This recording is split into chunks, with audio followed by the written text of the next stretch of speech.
बिस्मिल्लाहिर्रहमानिर्रहीम। आज के प्रोग्राम के साथ मैं हूं नुसरत मलिक। नाज़रीन, पाकिस्तान तहरीक इंसाफ का मुस्तकबिल क्या होगा? क्या इमरान खान साहब जेल से बाहर आएंगे? और 8 फरवरी के एहतजाज के हवाले से तहरीक इंसाफ की पॉलिसी क्या होगी? क्या तहरीक इंसाफ इस एहतजाज को मौखर या मुलतवी कर सकती है? दूसरी तरफ इमरान खान साहब अडयाला जेल में हैं, लेकिन मारूफ मजहबी स्कॉलर मोहम्मद अली मिर्ज़ा साहब के एक बयान ने हर तरफ हलचल मचा दी है।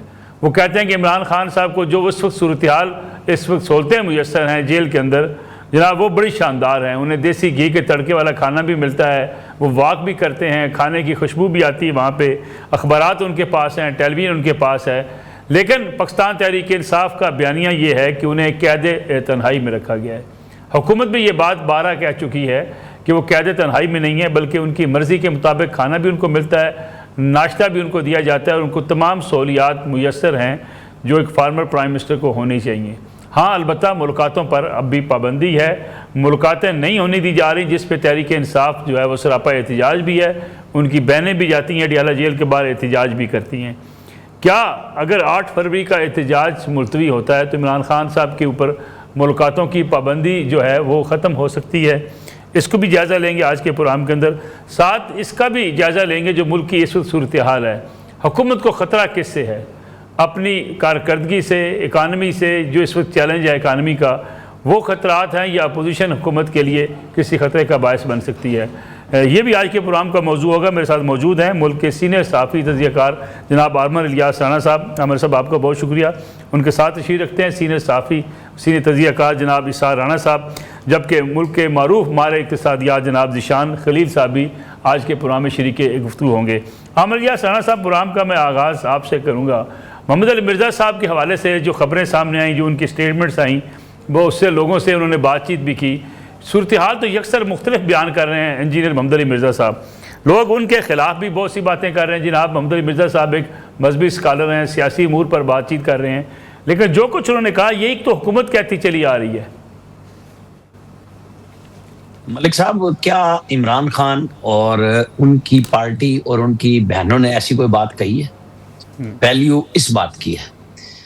मोहम्मद अली मिर्ज़ा साहब क्या कहते हैं, मेरा इससे कोई ताल्लुक नहीं है, क्योंकि अगर उनकी बहनों को मिलने नहीं दिया जा रहा, उनके वकला नहीं मिल रहे, वैल्यू इस बात की है कि क्यों नहीं मिलने दे। बिल्कुल ठीक बात है, उसके ऊपर ये जवाब है। और बिल्कुल है कि जब डॉक्टर उज़्मा की मुलाकात हुई थी और जिन लोगों ने स्पीकर से मिलके, वो कोई मेरे और आपसे छुपा हुआ वफद नहीं है जिसमें बैरिस्टर गौर उसको लीड कर रहे थे, उसमें अल्लामा राजा नासिर अब्बास थे और बाकी पीटीआई के अपने जुआमा थे जो मुलाकात के लिए गए थे कि इमरान खान से मुलाकात कराई जाए। और फिर गारंटी दी गई थी, और फिर जो ट्वीट आया, और फिर जो DGI-SPR की प्रेस कॉन्फ्रेंस आई, और फिर जो कोर कमांडर्स ने बड़े अरसे के बाद बात की इस मामले पे प्रेस रिलीज की सूरत में, और बीच में वजीर आजम ने ऑफर की थी, उसके ऊपर मैं बहुत अच्छी तरह बात करने के लिए तैयार हूँ कि जाहिर है कि जब इदारों के दरमियान में लड़ाई आती है और एक सियासी पार्टी की वजह से आती है, और इदारा खुद बराह रास्त यानी फौज के तर्जुमान जनरल अहमद शरीफ चौधरी आके कहते हैं कि फौज और अवाम में दरार डालने की कोशिश को नाकाम बनाया जाएगा और नहीं करने दिया जाएगा, तो मैं इस राय से बिल्कुल हूं कि बिल्कुल ऐसी बात नहीं होनी चाहिए। और इमरान खान, इनकी बहनें, इनकी फैमिली, सबको ख्याल रखना चाहिए था कि जब रोका गया था, ठीक है, आप समझे अंग्रेजी दा दी और पंजाबी दा दा, मैं कहता हूँ इस मुल्क में वही लगा हुआ है, जिथे लगदा उथे ला। तो ये तो चल रहा है। ये इमरान खान भी यही कुछ करते थे, जब दिल किया किसी को अरेस्ट करा लिया, जब दिल किया किसी पे रन डलवा दी, जब कुछ भी किया, ठीक है ना। तो चूंकि अभी जब हम बात करते हैं तो सब हुकूमत पे कहते हैं, लेकिन उनकी सहूलियात के ऊपर मैं किसी मिर्जा की बात नहीं मानता, मैं किसी और की नहीं मानता। हुकूमत ने कह दिया, 10 दफा जवाब दिया, असेंबली में भी बताया, बाहर भी बताया, ठीक बात है, लोगों को पता है, लेकिन जब आप मिलने नहीं देते ना तो सारे सवाल बनते। लेकिन राणा साहब, जब इमरान खान साहब से मुलाकातें हुई उनकी बहनों की, तब भी उन्होंने ये कहा था कि कोई कैद तन्हाई में नहीं है। उनकी सेहत के हवाले से कहा गया था वो बीमार हैं, पहले एक पूरा माहौल बनाया गया, लेकिन जब वो मिलकर आई तो उन्होंने कहा जी वो सेहतमंद हैं, वो ठीक ठाक हैं। तो उनकी बहनों के इस मौक़िफ़ को तो माना जाएगा ना? नहीं, वो उसमें तो मैंने कहा है कि जब वो कह रही हैं तो वो दुरुस्त कह रही है ना, कि फैमिली कह रही है मुलाकात हुई है और उन्होंने कहा अल्हम्दुलिल्लाह वो ठीक है, तो सबको इत्मीनान हो गया ना, उनके चाहने वालों को, उनके उनसे मुखालफत रखने वालों को, उनके हामियों को, सबको हो गई कि जी। और ये स्टेट बर्दाश्त कर ही नहीं सकती कि कोई कैदी है उनका और वो उनके पास मौजूद है और उसकी सेहत के हवाले से शुक्क शुबात हो और वो दूर न किए जा सके।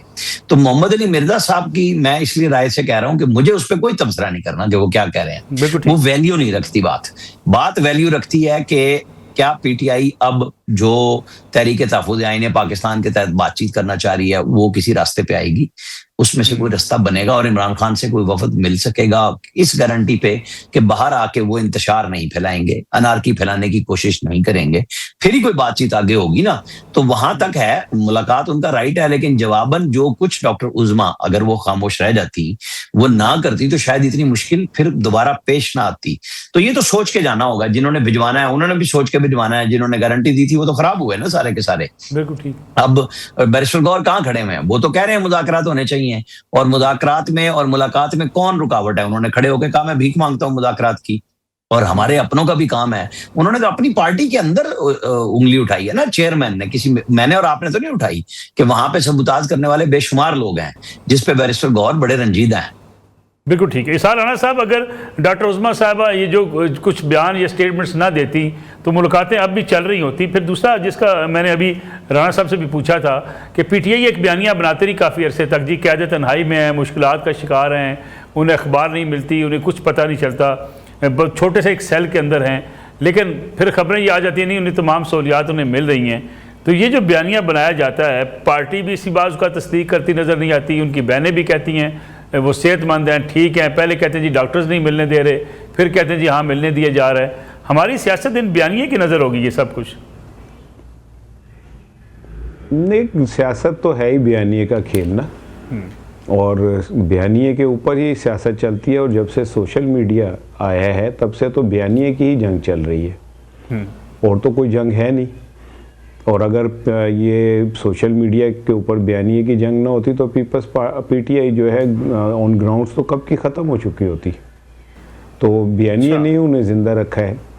और दूसरी बात ये है कि मुझे तो नहीं समझ आती कि ये डिबेट ही क्यों है। जब उनकी बहनों ने कह दिया कि वो सेहतमंद हैं, तो एक तस्वीर भी आई, उनकी बहनों ने तस्दीक की कि ये खान साहब की है जिसमें वो पुशअप्स लगा रहे हैं। तो मेरा ख्याल है ये तो एक ऐसी लायानी सी बहस है।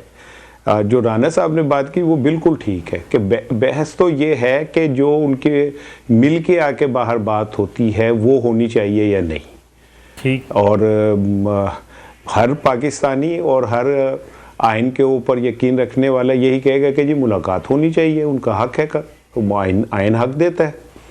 इस पे डिबेट नहीं है। डिबेट ये है कि जो इमरान खान का ट्विटर बोलता है और फिर जो मुलाकात के बाद आके बहनें बोलती हैं वो असल में वजह तनाज़ा है। लेकिन राना साहब देखें ना, जो जिसकी इंजीनियर मोहम्मद मिर्जा साहब की जो बात मैंने की, पूरा सोशल मीडिया पीटीआई से वाबस्ता लोग जो हैं इंजीनियर साहब के खिलाफ हैं मैदान में। वो कहते हैं जनाब लॉन्च कर दिया गया इमरान खान साहब के खिलाफ। ये माहौल तो खुद बनाया पाकिस्तान तहरीक इंसाफ के सोशल मीडिया के जो वॉरियर्स हैं उन्होंने इंजीनियर साहब को टारगेट करके। नहीं, लेकिन इंजीनियर साहब को क्या ज़रूरत पड़ी है? अगर वो खुद को एक आलिम डिक्लेयर करते हैं तो फिर उन्हें क्या ज़रूरत है कि ऐसी चीज़ों में वो टांग अड़ाते हैं जिसका उन्हें पता होता है कि क्या रद्द-ए-अमल आएगा। ये उनकी ड्यूटी लगी हुई है, मेरा ख्याल है उनकी नौकरी ही इस बात की है कि वो ये जो उनको कहा जाए वो करके दिखाएं। और मेरा ख्याल है उनकी रिहाई भी शायद मशरूत इसी बात से हुई है कि वो बाहर आके एक ऐसा बयानिया घड़े। वैसे तो उनकी मेरे जो वो है उनकी रूहानी ताकत इतनी है, ये आलिम है, कि मुझे लगता है कि वो उन्होंने अपने रूहानियत से ख़ुद को एक कीड़े की शक्ल इख्तियार करके इमरान के बैरक में गए और वहाँ जाके सब चीज़ें देखी। नसरुल्लाह मलिक का प्रोग्राम चल रहा था, इमरान खान वो देख रहे थे, फिर उन्होंने उसे स्विच किया, फिर आमिर इलियास राना और इसार राना की बहस हो रही थी वो देखी, अखबार पढ़े थे न, फिर उस कीड़े ने देखा कि अखबार कौन कौन से हैं, उसमें जंग था, नवाए वक्त पाकिस्तान था, फिर वो आया, फिर उन्होंने देसी घी सूंघा और सूंघ के कहा ये असली है, चखा भी थोड़ा सा, और उसके बाद फिर वो वापस आ गए। मुझे समझ नहीं आती कि एक आलम को इतने झूठ बोलने की ज़रूरत क्या है। और वो क्यों अपने आप को कंट्रोवर्शियल करता है? अगर उसका हो सकता है वो जेल में लोगों से जब वो भी मिले और लोगों से बातचीत की हो, जेल में जो कैदी होते हैं उसको मालूमात तो मिल जाती हैं अपने इर्द गिर्द के माहौल की। नहीं, उन्होंने जो बताया है वो ये है कि आवाज़ें आती थी, दीवार से टप के देसी घी की खुशबू आती थी, और इमरान खान के क्रिकेट पे तबसरे आते थे। वो तो शुक्र है उन्होंने रिकॉर्ड नहीं किया, नहीं तो बाहर आके सोशल मीडिया पे दे देते, काफ़ी हिट होते, क्योंकि उनका काम एक ही था। उन्होंने कोई वहाँ जाके कोई और कुछ नहीं करना था, उनका काम सिर्फ इमरान की रेकी था, और वो रेकी करके आके उन्होंने बाहर फटाफट तमाम चैनल्स ने उन्होंने उठाया कि जल्दी से वजाहत दे सर, आप अंदर ही इसलिए गए थे कि आपने आके बताना कि अंदर देसी घी था या नहीं था। तो मैं तो अफसोस हो रहा है मुझे कि इंजीनियर साहब का कि दीनी खिदमत मैं बड़ा उनका मुतरिफ हूँ, नो डाउट, लेकिन उन्होंने जो अपने आप को सियासत में लाते बात करते सिस्टम पे, पाकिस्तान के अंदर महरूमियों पे बात करते, पाकिस्तान में आइन की खिलाफ वर्जियों पे बात करते, पाकिस्तान में वोट के तकद्दुस पे बात करते, वो लगता है कि एक ख़ास ड्यूटी दे रहे हैं, नौकरी कर रहे हैं, वो पूरी कर रहे हैं अपनी। चले मैं वापस आता हूँ, मुज़ाकरात की बात भी करेंगे। ज़िशान खलील साहब भी हमारे साथ जो कि मौजूद हैं, मुल्क के मारूफ हमारे इक़्तिसादियात भी हैं। ज़िशान साहब, हुकूमत को ख़तरा किससे है? इस वक्त जो इक़्तिसादी सूरत हाल है उससे ख़तरा है?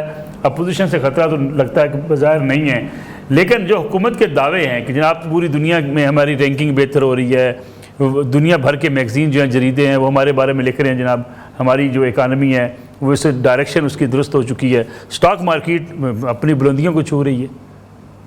बिस्मिल्लाहिर्रहमानिर्रहीम, बहुत बहुत शुक्रिया जी। बात कुछ यूँ है कि हम लोग खुद अपनी एक बनाई हुई दुनिया में कायम हैं। ठीक, हम लोगों का ही एनवायरनमेंट जौन सा, हम उसी को चीज़ों को लेके आगे चल रहे हैं। हम कहते हैं एक दिन कि जी सब कुछ अच्छा है तो सब कह देंगे अच्छा है, आज हम कहें नहीं हम तन्हा हैं तो सारे कह दें तन्हा हैं। रियलिटी इसके बरक्स है। हाँ, इंटरनेशनली अगर पाकिस्तान का इमेज देखा जाए तो माशाल्लाह बहुत बेहतर हुआ है। पिछले 5-7 सालों में जो फॉरेन मिनिस्ट्री ने अपने काम वगैरह किए हैं उसके मुताबिक पाकिस्तान का इमेज बहुत अच्छा गया है।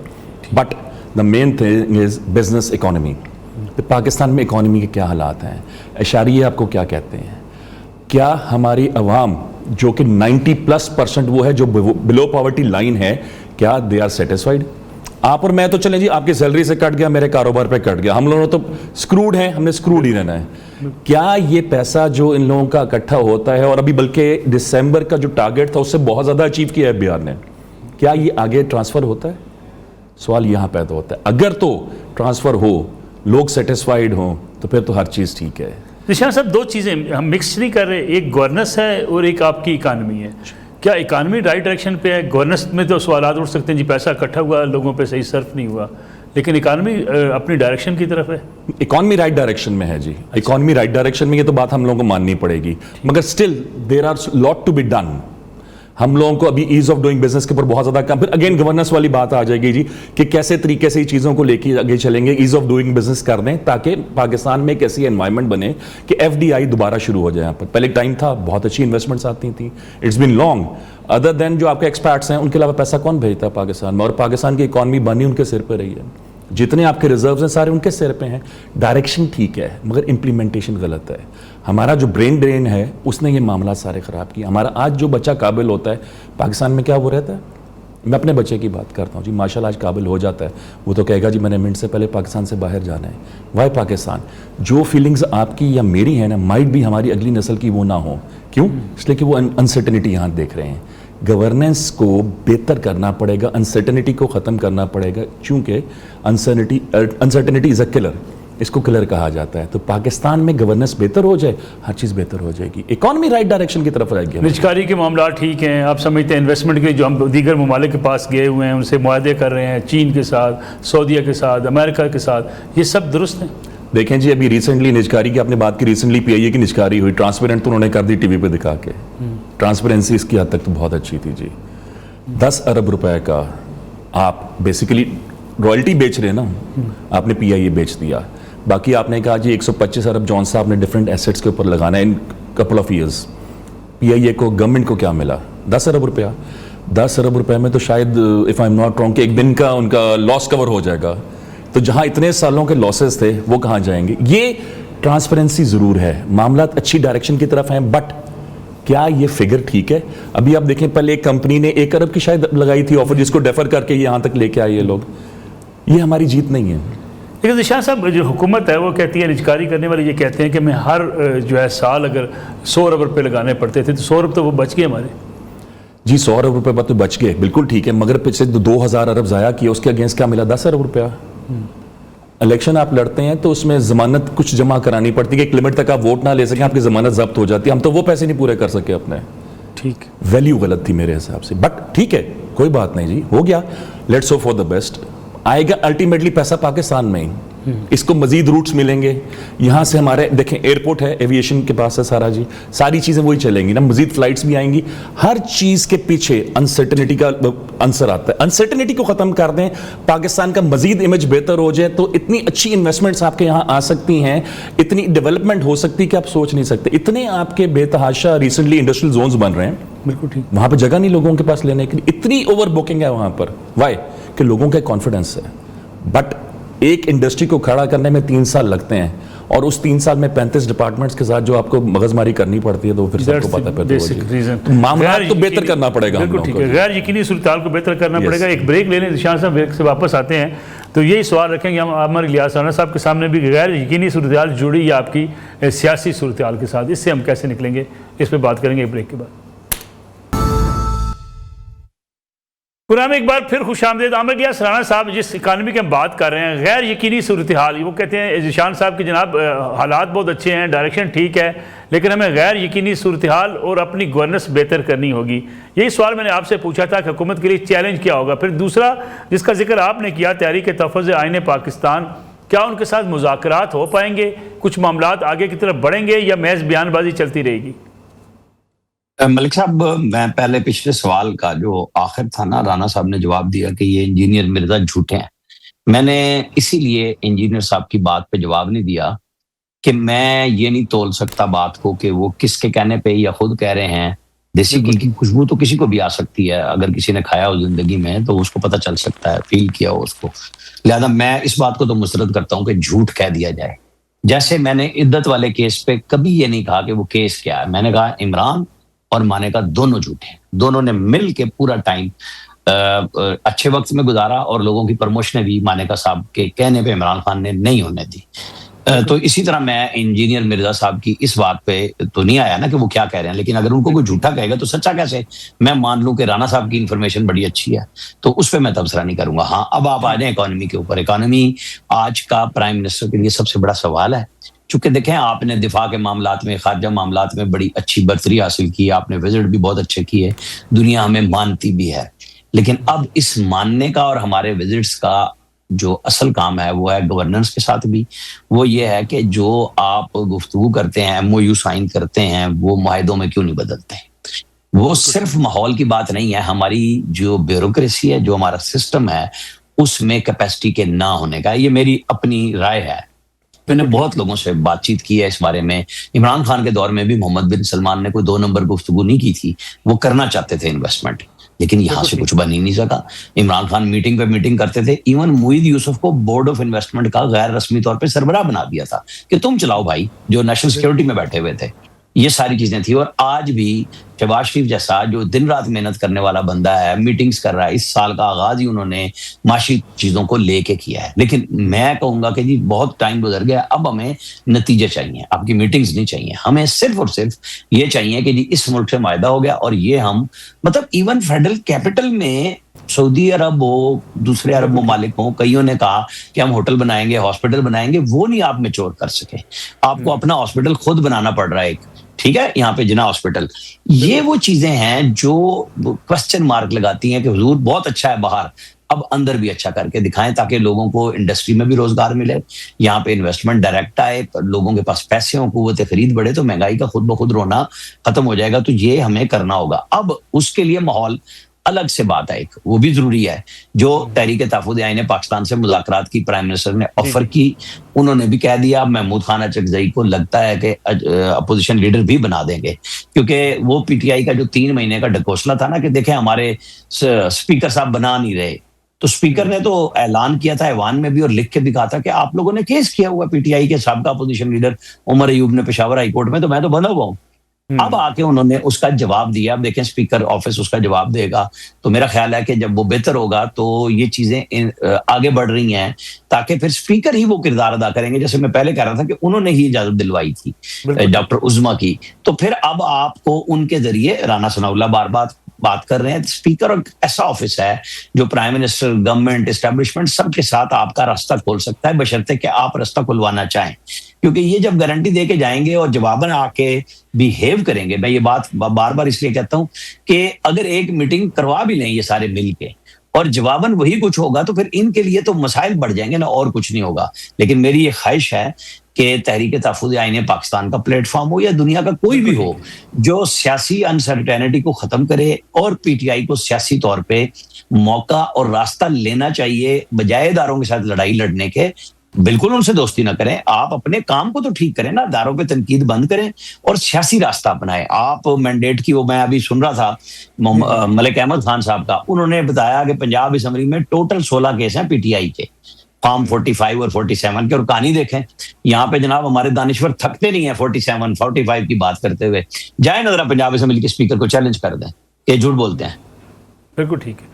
इसार राणा साहब, ये जो बयानिया जिसका जिक्र भी कर दिया राणा साहब ने कि जनाब फॉर्म 47 180 सीटें हमारी, अगर आपके पास जो है वो 16-17 आपके पास टोटल केसेस हों, तो फिर उसकी बुनियाद पर आप कैसे कह सकते हैं कि 180 नशिस्तें।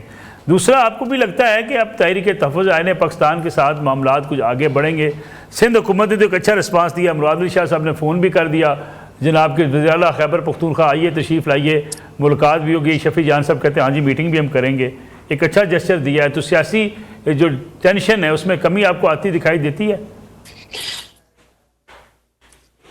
देखिए मेरा ख्याल है इससे तो मोहतरमा मरियम साहिबा को सबक सीखना चाहिए कि मेहमान नवाजी किसे कहते हैं और अखलाकियात किस चीज़ का नाम है। उनके इस फ़ोन ने तो एक अच्छी एक नई रवायत को जन्म दिया है, बजाय इसके कि कोई इलेक्टेड सीएम आए और आप उसको ड्रग माफिया करार दे के इश्तहार छाप दें। अब बेहतर यही है जो तरीका उन्होंने अपनाया है, क्योंकि सियासी जो लड़ाइयाँ हैं वो सियासत के मैदान में ही लड़ी जाएं तो बेहतर है। तो ये तो मेरे ख्याल है मरियम साहिबा को इससे सीखना चाहिए। दूसरी बात यह है कि आपने मुझसे बात की तहरीक तहफ़्फ़ुज़ आईन पाकिस्तान वाली, तो मैं नहीं समझता कि इससे कोई भी फ़र्क पड़ जाएगा मुज़ाकरात से, क्योंकि हम तीनों, मैं, आमिर साहब, आप, हम तीनों सहाफ़ी हैं, हम समझते हैं, और मेरी बात को आमिर भी सेकंड करेंगे कि इनकी लड़ाई कहीं और है इमरान खान की। ठीक, वो कोई ये नीचे की सियासी जमातों का मसला नहीं है, वो मसला कहीं और है।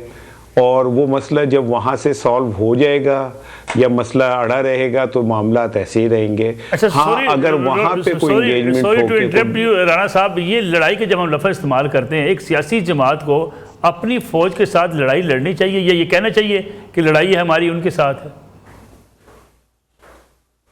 अच्छा देखिए, बात ये कि जो मेरे जैसे तजिया निगार होते हैं ना, उनके पास बहुत ज़्यादा कहने का मार्जिन नहीं होता। हम कोशिश करते हैं कि बात को ऐसे ही कह दें जो काबिल कबूल हो जाए। मैंने लड़ाई का मतलब ये नहीं किया कि कोई दोनों आमने सामने खड़े ना, मैंने ये कहा कि उनकी फ़ौज से लड़ाई है, उनकी कुछ शख्सियात से है, और क्या कहते हैं वो सॉल्व होनी चाहिए। और फ़ौज तो सब हमारी 24 करोड़ अवाम की है, वो उसमें तो कोई दो राय नहीं है, हम उनको सलाम पेश करते हैं। और अगर कोई पाक फ़ौज के ख़िलाफ़ बात करता है तो मैं समझता हूँ कि उससे ज़्यादा घटिया इंसान कोई नहीं है। और हमारी फ़ौज हमारे तहफ़्फ़ुज़ की ज़ामिन है। अभी 2 दिन कल ही हमारे 5 हीरो शहीद हुए हैं इमदादी कामों में, तो वो सबके हीरो हैं। अगर कोई उन्हें नहीं मानता तो मैं नहीं समझता कि वो कोई पाकिस्तानी है। हाँ, ये ज़रूर है कि जो ऊपर बैठे हुए लोग हैं उनकी पॉलिसी से इख्तलाफ हो सकता है और हमारा आईनी हक है। तो मैं बार बार यही कह रहा हूँ कि अगर उन लोगों के दरमियान को थोड़ी सी गुंजाइश निकल आए तो सियासी माहौल खुद ब खुद बेहतर हो जाएगा।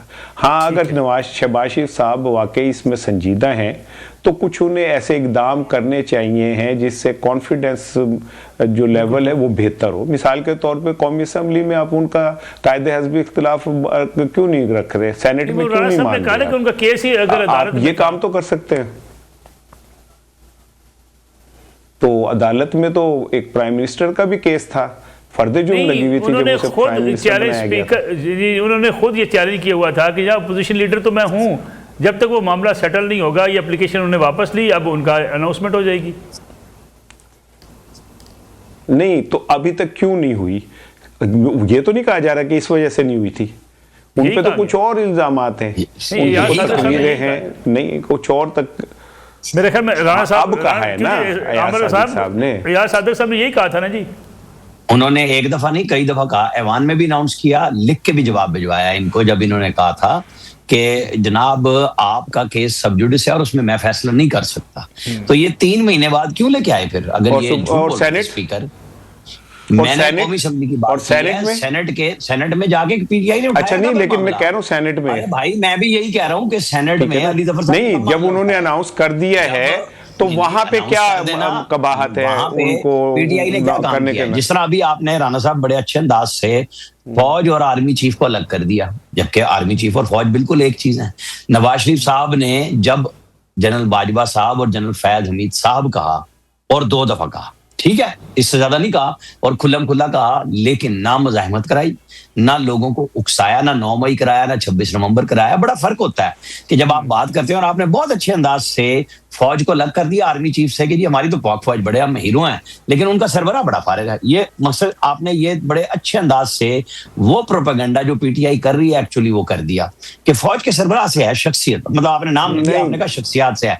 मैं 1 मिनट बस पूरी कर लेता हूँ बात। शख्सियात का मकसद क्या है? जैसे आपने कहा ना, उनकी लड़ाई नीचे सियासी जमातों से नहीं है, कुछ और लोगों से है। मतलब सियासी जमातें तो शुदर हो गई आपकी नजर में कि जी बात ही नहीं करनी, और अब आप बैठ के बात भी उन्हीं से करना चाह रहे हैं, क्योंकि आपको वो तो मिल ही नहीं रहे। आपने पहले कहा हम बात भी नहीं करेंगे, फिर आज खुद ऐलान किया कि बात करनी है तो मेरे से करो। जवाब नहीं आया, और जवाब ही आता है कि हम सियासत में नहीं है, आपने बात करनी है सियासी जमातों से करें। फिर अगर आप उनको नीच और शुदर समझ के बात करेंगे अपने रवैये और लहजे से कि वो तो नीचे सियासी जमातों से मसला ही नहीं है, तो ये तो कुछ और साइंस सोच रहे हैं ना। तो यही तो इमरान खान को मरवा रही है सोच। कहाँ लेके बैठ गए हैं? 2 साल से ऊपर हो गए उस बेचारे के लिए, कोई मुश्किल आसान ही नहीं कर रहे। इन्हीं लोगों ने मरवा दिया उनको। ठीक है राणा साहब, आप इसमें कमेंट करें, मुझे शान साहब को जाना है। जी जी हाँ जी। मैं देखे, एक तो ये कि मैंने कहीं ये नहीं कहा कि जी आर्मी चीफ साहब फारिग हैं, ये मलिक राणा साहब के अपने अल्फाज हैं और ये मेरे मुंह में डालने की कोशिश कर रहे हैं। आर्मी चीफ 24 करोड़ लोगों के आर्मी चीफ हैं, और वो मेरे भी हैं और पूरे पाकिस्तान के भी। मैंने ये कहा कि इमरान खान, मैं तो अपनी तो कह ही नहीं रहा, मैं तो उनकी बात कर रहा हूँ कि वो लोग जो हैं अपनी लड़ाई इस तरह लड़ रहे हैं। तो ये वो इमरान खान का है मसला, वो जब वो ट्वीट करता है या इमरान खान अपनी बहनों से कहलवाता है तो ये उसका मसला है। लेकिन राणा साहब से मैं कहूँगा खुदा दा वास्ता मैनू ते मतलब मेरे ते हाथों नहीं रखो, ताड़ी मेहरबानी, और मेरे मुंह में ना डालें, ठीक है ना? नहीं मेहरबानी राणा साहब, आप नहीं एडी बारीक वारदात तुसी फड़ सकते हो। नहीं तुसी, मैं कह रहा ना एडी बारीक वारदात तुसी फड़ सकते हो।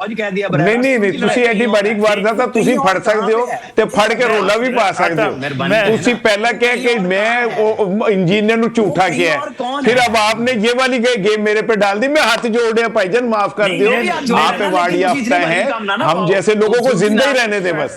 आपकी बड़ी मेहरबानी है, हम लोगों को जिंदा रहने दें, हमें ये थोड़ा बहुत जो हम बोल रहे हैं ये बोलने दें भाई। आप अवार्ड याफ्ता है, आपको तो अवार्ड मिले हुए भाई, हम हाथ जोड़ के कह रहे हैं आप हमारा शिकायत भाई, आप पहले भाईजान आप तो पहले शिकायतें करते हैं, देखे जी आपको यूं कहते हैं, आज आप नई वारदात डाल रहे, आप मेरे खाते एक चीज डाले जा रहे हैं।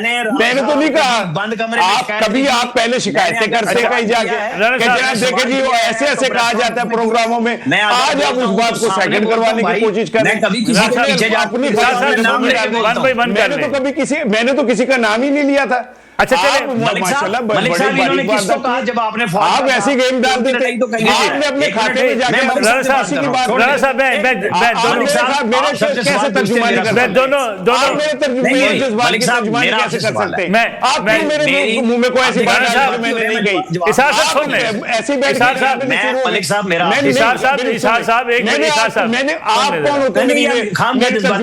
अच्छा इसार साहब एक मिनट सुन लें, ऐसी कहीं नहीं। पहले आमिर साहब को सुने फिर आपको सुन लेते हैं। जी जी जी आमिर साहब, मलिक साहब मेरा आपसे सवाल है, इन्होंने कहा कि उनकी लड़ाई नीचे सियासी जमातों से नहीं है, कहीं और है, और आपने कहा कि उनकी लड़ाई फौज से, तो इन्होंने कहा मैंने फौज का नाम नहीं लिया, आपने ले, आपने क्या समझा ये किसी और को, कौन है वो किसी और से लड़ाई, जरा मुझे मेरे सवाल नहीं, ये थोड़ा सा एक इंप्रेशन ये जाता है कि शायद पीटीआई की लड़ाई जो है वो आर्मी चीफ से है, बाकी फौज से तो नहीं है, ये इंप्रेशन इन्होंने बकायदा बनाया कि 24 करोड़ की फौज हमारी है, जब मैंने आर्मी चीफ का नाम, लेकिन आर्मी चीफ भी राणा साहब के भी आर्मी चीफ है, राणा साहब के भी, सबके हमारे फील्ड मार्शल है, हमारे चीफ ऑफ डिफेंस फोर्सेस,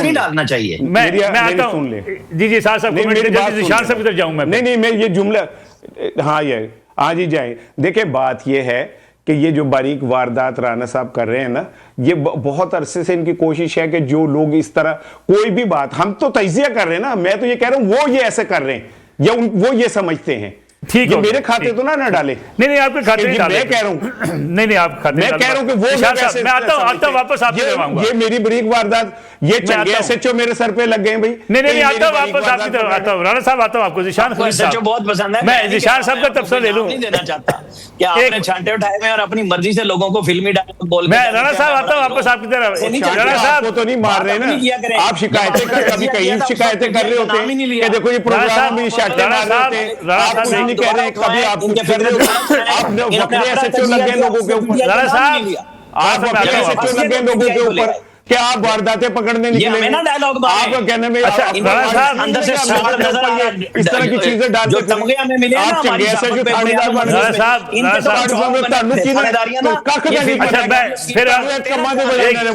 एक हम ब्रेक ले लें। अच्छा दरअसल ब्रेक के ऊपर बहुतान तराशी करें, इल्जाम तराशी करें और बाद में इनाम लेते फिरें, अच्छा लेते फिरें कि देखो मैंने कैसी बात की है, राणा साहब बड़े ऐसे क्यों बने हुए आप मुफ्त के, राणा साहब इसीलिए रखा हुआ है आपकी ड्यूटी में, आपकी मुलाजमत ये। अच्छा चलिए हम एक ब्रेक ले लेते हैं, एक ब्रेक ले लें, वापस आते ब्रेक से। पुराने एक बार फिर खुश आमदीद। जिशान खलील साहब कमेंट मैं चाहूँगा आपका भी बड़ा शार्टली, स्टॉक मार्केट ऊपर जा रही है, उसकी वजह क्या है? बाज़ लोग कहते हैं जी बड़ी फेक है जी, इसलिए ऊपर जा रही है हमारी मार्केट। देखिए जी, अगर इंटरनेशनल मार्केट को स्टडी किया जाए तो मेरा नहीं ख्याल कि दुनिया में कहीं भी रियलिस्टिक मैनर में स्टॉक एक्सचेंज ऊपर जाती है। आपकी ये 100 इंडेक्स जो थी 1 लाख पॉइंट्स के ऊपर थी, जो कि 50,000 पे लाई गई। अगर आज 1,75,000 1,76,000 पॉइंट्स के ऊपर हो तो दैट मीन्स कि 83,000 84,000 90,000 के करीब आई है ये आपकी लाख की अगर देखा जाए तो। जो एक्चुअल सिचुएशन जहां से इसको कट डाउन किया था आज तकरीबन उसके पास पहुंची है स्टॉक एक्सचेंज। अच्छा, ये रियलिटी के बाद आप देखें, जो पिछले 7-8 सालों में आपको टाइम लग गया, आप आज वहां उसके करीब पहुंच रहे हैं। उठी तो कोई भी नहीं अभी तक आपकी, और ना ही ये कह सकते हैं कि जी लोगों को आपके ऊपर कॉन्फिडेंस है। मैं कहीं पढ़ रहा था कि जिस दिन पीआईए सेल आउट हुई उससे वेरी नेक्स्ट डे शेयर्स एकदम गिर गए। कॉन्फिडेंस अगर हो कि जी प्राइवेटाइज हो गई है and now it will boost, तो फिर एकदम इसको इतना ज्यादा शूट करना चाहिए था पीआईए को। यानी आप समझते हैं कि बुनियादी तौर पे गवर्नेंस बेहतर करने की जरूरत है? सर ओनली थिंग गवर्नेंस बेहतर कर दें, डायरेक्शन को प्रॉपर सेट करके फॉलो करें। इंप्लीमेंटेशन जो पाकिस्तान में होती है ना, उन चीजों की होती है जो कि सेकेंडरी हैं। शॉर्ट टर्म गोल्स के ऊपर हम लोग कहते हैं यार आज गली साफ कर दो ताकि गाड़ी गुजर जाए। नहीं भाई, सड़कें अच्छी बना दो, इंफ्रास्ट्रक्चर आपका अच्छा होगा, कम्युनिकेशन आपकी बेहतर होगी तो चीजें आगे चलेंगी ना, कारोबार आपका बेहतर होगा। सीपैक एक आपके ऊपर इतनी बड़ी ब्लेसिंग है, आप उस चीजों को लेके आगे चलो। आप एक प्याले में बैठे हो, दाएं और बाएं दोनों तरफ से आप एक प्रॉब्लम में हो, मैं कुछ और अल्फाज इस्तेमाल नहीं करूंगा, प्रॉब्लम में हो, आप उस प्याले को तो उबारो। दुनिया में अगर आपका इमेज इतना अच्छा हो गया है आपकी फॉरेन पॉलिसी की वजह से, व्हाई नॉट ट्रेड? नबियों का, पैगंबरों का पेशा है तजारत, हमें क्यों प्रॉब्लम है? एग्रीकल्चर से हम इंजीनियरिंग में चले जाते हैं, इंजीनियरिंग से वापस हम लोग एग्रीकल्चर में आ जाते हैं, हम खड़े कहाँ हो? लेकिन अभी आपने अपनी गुफ्तगू के आगाज में कहा था 32 महकमे रुकावट है, ये सुर्ख फीता, ये रुकावट अब भी ऐसे ही रेटिफिज्म है जी, बहुत ज्यादा है। आप किसी इंडस्ट्रियलिस्ट को बुला के पूछना जो आज स्टार्टअप वाले क्यों पाकिस्तान से बाहर जा रहे हैं, दुनिया में पैसा स्टार्टअप वाले बना रहे हैं, आपके एक्सचेकर में उनका बहुत बड़ा इनपुट है, बट पाकिस्तान में नहीं है। आप कोई स्टार्टअप के लिए बच्चा कोई आता है, प्रोजेक्ट लेके आता है, बैंक में चला जाए, बैंक से पहली बात है जी उसको लेने के लिए, अपने लिए कोई फंडिंग वगैरह लेने के लिए तो वो मुश्किल है, कोलेटरल लेके आओ जी, गारंटियां लेके आओ। जो एक नया बच्चा आज आ रहा है उसके लिए कैसे पॉसिबल ये सारी चीजें इकट्ठी करें? गवर्नमेंट की सपोर्ट क्या है? गवर्नमेंट की सपोर्ट यही है कि ग्रीन क्या कहते हैं टैक्सी दे देंगे, ग्रीन मोटरसाइकिल दे देंगे ऑन सॉफ्ट लोन्स, ये नहीं होता। आपने अगले का बाजू बनना होता है, इसलिए कि ताजिर जितने भी हैं किसी भी हुकूमत की बैकबोन होती है, और जब तक बैकबोन स्ट्रांग रहती है ना, बॉडी खड़ी रहती है आपकी जी। ये बहुत बड़ा फर्क है जी। आमिर साहब, ये जो आपने भी बात की, ये सुर्ख फीता हम अक्सर उसका जिक्र सुनते हैं। आज भी 2026 में भी अगर बिजनेस कम्युनिटी ये समझती है कि ये रुकावटें, ये हर्डल, ईज टू बिजनेस की बातें हम मैथ किताबों में या जो है वो देख रहे हैं लिखी लिखाई, लेकिन अमलन उसकी तस्वीर हमें की नजर नहीं आती। देखिए, मैंने जो पहले बात कही थी ना कि हमारी कैपेसिटी नहीं है, हमारे सूबों की तरफ से प्रोजेक्ट्स ही तैयार नहीं होते। अब आप देख लें कि केपी में वो पहले धरनों में रहे। मैंने परवेज खटक से जब हम वन बेल्ट रोड कॉन्फ्रेंस में गए बीजिंग, जहाज में पूछा, मैं कहा आपने क्यों नहीं प्रोजेक्ट लिए, जैसे पंजाब ने ले लिए, सिंध ने ले लिए। उन्होंने कहा जी हम तो धरनों पे बैठे थे और अब हम जो है ना ले रहे हैं, क्योंकि वो हंस के कहने लगे कि जी हमने तो वो डंकी ब्रीडिंग की जो है ना मानसेरा में एक लिया फार्म, अब हम चित्राल की एक रोड लेंगे, फलां लेंगे, क्योंकि आपकी तरजीहात नहीं थी। आज भी उनकी तरजीहात बयानिए के अलावा कुछ नहीं है। बिल्कुल ठीक है। इसार राणा साहब, ये जो हमारी सियासत है, एक दूसरे के खिलाफ हेट स्पीचेस से पॉपुलर हम होते हैं, परफॉर्मेंस बहुत पीछे रह जाती है, जिसका भी ज़िशान साहब ने भी जिक्र किया। हम गवर्नेंस बेहतर करेंगे, ईज टू बिजनेस की तरफ जाएंगे, इकानमी तब बेहतर होगी, लेकिन हमारे यहाँ क्या जो है वजह क्या है? कैपेसिटी नहीं है लीडरशिप में, सियासतदानों में, ब्यूरोक्रेसी में, क्या वजह समझते हैं आप? नहीं, हमारे सियासतदान जिनको पनीरियों में उगाया गया वो एक्चुअली तो इखलाकी तौर पे इतने मजबूत नहीं है, और माजी में से आप शुरू हो जाएं और आज तक यही होता आ रहा है। जो जितना बड़ा लुच्चा है वो उतना बड़ा ऊंचा है, और ये एक अरसे से यही सारा कुछ चल रहा है, और हमारा सियासतदान इस पर सीखने को तैयार नहीं है। मेरी जब वो सीएम केपी के थे खटक साहब, तो उनसे एक दफ़ा मुलाकात हुई थी, तो उन्होंने मुझे कहा कि चीन के वफद से हमारी एक 2-3 प्रोजेक्ट पे बात चल रही थी, तो वो पेशावर आ रहे थे, तो वो आए नहीं। तो जब वो नहीं आए तो हमें परेशानी हुई, तो हमने उनसे रब्ता किया कि भाई आप क्यों नहीं आ रहे, तो उन्होंने कहा कि जी हमें विफाक ने रोक दिया कि आप वहाँ ना आ जाएँ फ़िलहाल, अभी आप यहाँ पे जो कुछ और इंगेजमेंट है उसमें रहिए। मेरे सामने मुझसे उन्होंने डायरेक्ट कहा था। तो जब हम एक दूसरे की टांग इस तरह काटेंगे कि जिससे सफ़र अवाम हो, तो वो अवाम हो रहे हैं। और तीसरी बात ये कि जब तक आप सियासी इस्तेहकाम नहीं लाएंगे ना, मुआशी इस्तेहकाम नहीं आ सकता। कोई पागल नहीं है कि एक ऐसे मुल्क में जाके पैसे लगा दे जहाँ उन्हें पता है कि कल को क्या हो कोई पता नहीं है। जब तक आप लोगों का हक नहीं देंगे, लोगों को के वोट का एहतराम नहीं करेंगे, आप सियासी लोगों को कुशन नहीं देंगे, सियासी इस्तेहकाम मुमकिन नहीं है। ठीक है। इसार राणा साहब, आमिर राणा साहब, ज़िशान खलील साहब, तीनों मेहमानों का बहुत शुक्रिया। नाज़रीन, आज का प्रोग्राम था। इंशाल्लाह अगले जुमे रात 10 बजे 2 मिनट पर आपकी खिदमत में दोबारा हाज़िर होंगे। इजाज़त दीजिए, अल्लाह हाफ़िज़।